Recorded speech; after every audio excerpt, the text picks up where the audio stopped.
Est-ce que c'est une perversion de romancier ou est-ce que vous pensez vraiment, François Bégodeau, que toutes les familles bourgeoises sont comme ça? Je pense qu'il y a toujours des effets, non pas de caricature, mais disons d'intensification du trait, de grossissement du trait, y compris dans un roman que j'ai voulu le plus précis possible. Et drôle. Fatalement. Je ne peux pas faire un sort à des milliers de familles bourgeoises en 180 pages. Donc bon, il y a des effets de grossissement. Mais il me semble que oui, et c'est là qu'on en reviendrait à ce que j'appelle le tropisme commerçant, l'esprit commerçant. Mais qu'est-ce que fait un commerçant? Quelque estime ou non-estime qu'on est pour lui? Un commerçant, ça compte. Voilà. La passion première du commerçant, l'éthos du commerçant, c'est quand même de compter.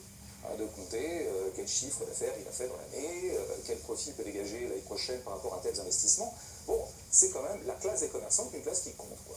Et donc dans la mesure où je pense que tout commerçant, tout boutiquier vit ses enfants comme des continuateurs de sa propre boutique, quelle que soit la taille de la boutique. Ça peut être l'Empire Arnaud, comme ça peut être le petit commerce. Possédé par tel ou tel propriétaire de commerce, quoi, tel ou tel commerçant, indépendant ou pas indépendant, vit toujours sa progéniture comme devant reprendre un jour la boutique. Bon, et à ce titre-là, il faudra la reprendre, la pérenniser et la rendre encore plus performante, quoi. Donc il faut compter, donc on compte, et là-dessus, effectivement, je pense que la bourgeoisie s'est donné des outils d'évaluation, qui d'ailleurs ont contaminé énormément de champs, et au premier chef, le champ scolaire. C'est-à-dire que c'est un élément du roman, je pense, qui est le plus insistant, je crois, c'est que je minimise dans des espaces éducatifs, que ce soit l'école en tant que telle, ou des champs alternatifs d'éducation, qui sont par exemple cet atelier papillon auquel elle produit au kilomètre des outils d'évaluation, des outils, alors des grilles de compétences, enfin tout un tas de choses comme ça. On connaît un peu cette logistique qui a tendance maintenant à devenir presque totalitaire, et je crois qu'elle est au travail, y compris dans une famille, quand elle a complètement assimilé ce rapport au monde, qui est un rapport au monde comptable. En vous présentant tout à l'heure, François Bégodeau, je disais que vous étiez l'écrivain le plus anti-bourgeois de votre génération.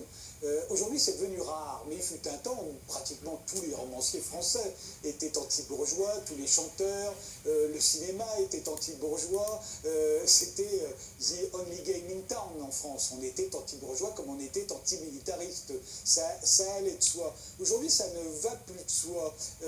Et de ce fait, votre bourgeoisie n'a plus rien de la bourgeoisie qu'on aimait détester autrefois. Une bourgeoisie très raide, très raide sur les mœurs, raide avec ses enfants, raide sur tous les plans. Elle n'est plus comme ça, votre bourgeoisie, et pourtant, j'essaye de me demander qu'est-ce qu'elle a de si épouvantable qui fait que quand je lis votre roman, elle me rappelle évidemment des gens que j'ai pu recroiser au cours de ma vie, et qu'est-ce qui fait que ces gens-là, on les fuit? Pourquoi les fuit-on alors qu'ils ne sont pas si désagréables que ça? C'est de la bourgeoisie moyenne, elle n'est pas particulièrement oppressive, elle est même plutôt opprimée, moi je trouve, que le contraire. Et pourtant, on passe notre vie à fuir ces gens-là. Qu'est-ce qu'ils ont de si épouvantable? Je pense que s'il y a une longue tradition, effectivement, de l'inclination de la bourgeoisie par le champ esthétique, l'art, la littérature, le cinéma, c'est que le bourgeois est presque l'autre nom de la norme. Bon, alors si l'art se vit comme étant fondamentalement subversif, ou en tout cas en décalage par rapport à la norme, il est presque mécaniquement fatal qu'il s'en prenne à la bourgeoisie comme ce qui serait son autre, quoi, comme ce qui serait le contraire par rapport auquel il faut se distinguer. Bon, après, il y aurait beaucoup de choses à dire sur, disons, ce motif anti-bourgeois dans l'art, parce qu'il y a aussi un art bourgeois, il y a aussi des bourgeois qui font de l'art et qui, je le détaillais pas mal dans Histoire de ta bêtise, qui produisent des formes qu'on pourrait appeler bourgeoises. Mais alors là, il faudrait vraiment entrer dans le détail. Je pense qu'en ce moment, pour prendre l'objet culturel attitré de la nouvelle bourgeoisie contemporaine qui est la série télévisée, on pourrait, en s'y prenant tôt le matin et avec beaucoup d'attention portée à la forme elle-même et sans caricaturer aucunement les choses, montrer qu'il y a quelque chose d'analogue au flux libéral dans le flux même de la série. Donc bon, il y a les formes esthétiques qu'on pourrait en dernière instance appeler bourgeoises. Je pense que si ce discours-là a un petit peu quitté la scène, je pense que c'est plutôt à proportion ou en concomitance avec le retrait de la pensée par classe qui a caractérisé la scène esthétique et la scène intellectuelle dans les années 80-90. Bon, mais si la pensée par classe, on continue à tenir que la société est fondamentalement structurée par la donne de classe et par le rapport de classe, alors normalement revient très naturellement la notion de bourgeoisie. Bon, comme c'est mon cas, comme je crois que la détermination de classe est la détermination des déterminations, ce qui n'exclut pas d'autres déterminations, mais ce qui englobe d'autres déterminations et infléchit toutes les autres déterminations, alors oui, je pense que le signifiant bourgeois revient très logiquement. Bon, après, moi j'essaie de l'accréditer. J'essaie d'accréditer ce postulat en décrivant les choses, soit par l'essai, soit par le roman.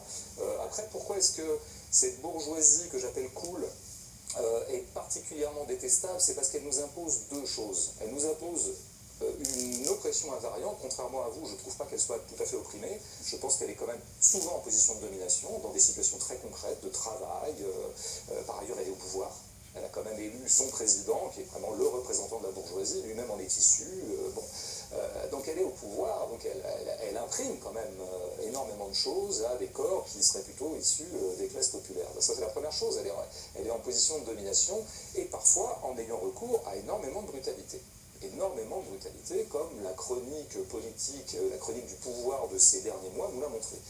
Mais alors, où elle devient particulièrement insupportable, c'est qu'elle enveloppe, en tout cas elle le faisait jusqu'en 2018 pour ce qui concerne le macronisme, elle enveloppe cette vieille brutalité structurelle, parce qu'il y a un moment il faut manifester de la brutalité pour que les classes populaires se tiennent à carreau, elle l'enveloppe dans un écrin de coolitude ou de bienveillance, enfin voilà, toutes choses qu'on retrouve dans un certain management humain, horizontal, lean, cool, bienveillant, etc.